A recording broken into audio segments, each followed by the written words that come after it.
Бүгін мен сіздерге өте бір керемет дәмді баклажаннан жасалған салатты көрсеткелі отыр. Аяғын шейін көріңіздер, өте керемет дәмді салат. Баклажанның ортасынан турайын.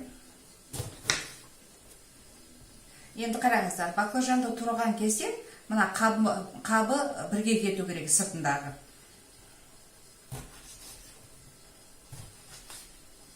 Неге қараңыздар, бұлай. Міне.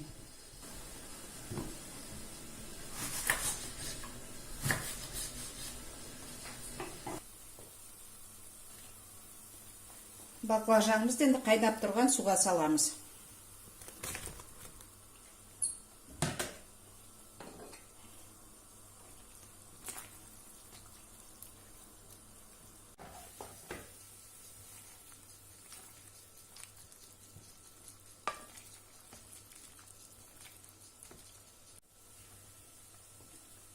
Енді міне суық суға сүзіп аламыз.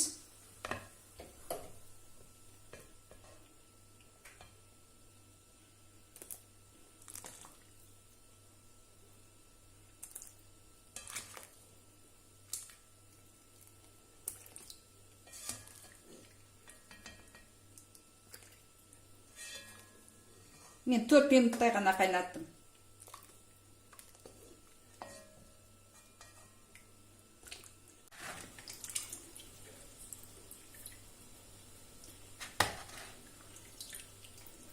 Суынан сығып.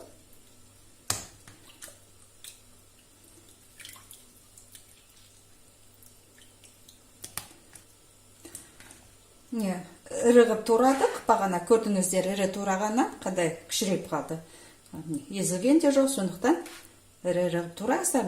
Кейбіреу езіліпті, ештеңке алмайды. Жаңағы сәбіз, қияр, менде перец, қызыл перец болғанда жақсы болатын еді. Енді мен үйдегі бар сап жатырмын.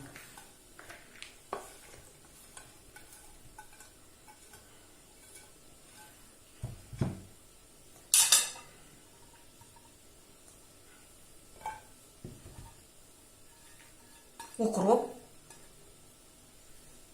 Баклажан укропты жақсы көреді. Және чеснокты жақсы көреді. Чеснок дегенім сарымсақ.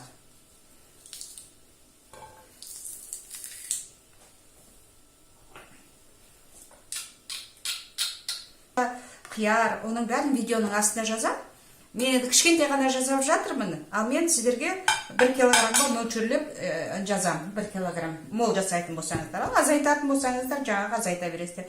Менде мына жерде қант, жаңағы ашты қызыл перец, ашты қызыл бұрыш, қара бұрыш, және тұз, соңғы кориандр. Енді дәмін көре отырып, артынан кейін жетпей барса тұзын, жетпей барса жаңағы қантын бәрін саламыз.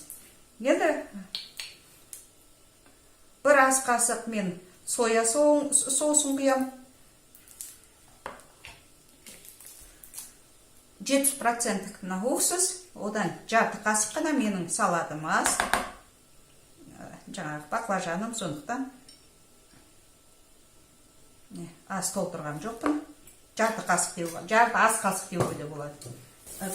Пияз қуырып болған, кішкене соны ұмытып бара жатырмын.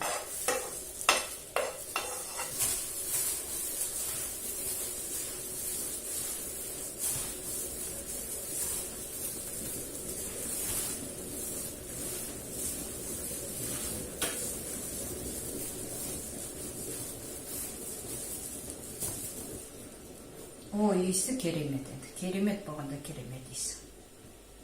Дәмді салат. Қараңыздар, сондай керемет салат. Сіздер де жасаңыздар. Өте дәмді салат, өте керемет салат.